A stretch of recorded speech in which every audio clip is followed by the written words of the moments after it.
ভারতের উপকূলের দিকে এগোচ্ছে শক্তিশালী ঘূর্ণিঝড় সেনিয়ার। বিরলের মধ্যে বিরলতম ঘূর্ণিঝড় সেনিয়ার। দেশের বিভিন্ন অঞ্চলে সতর্কতা জারি।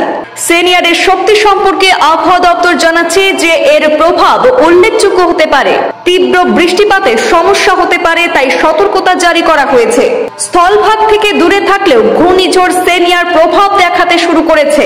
তামিলনাড়ুর একাধিক জেলায় বৃষ্টি শুরু হয়েছে। সতর্ক দুর্যোগ মোকাবিলা দপ্তর প্রস্তুত। চেন্নাই এবং পুদুচেরিতে সতর্কতা জারি করা হয়েছে। তামিলনাড়ুর বিভিন্ন জেলায় বৃষ্টিপাতের সম্ভাবনা রয়েছে। ভারতীয় আবহাওয়া ভবন বলছে বিরলের মধ্যে বিরলতম এই সেনিয়ার ঘূর্ণিঝড়ের প্রভাব কিছু এলাকায় উল্লেখযোগ্য হতে পারে। সমুদ্র উপকূলীয় অঞ্চলগুলিতে প্রভাব পড়তে পারে। চেন্নাই ও পুদুচেরিতে প্রশাসনিক সতর্কতা জারি।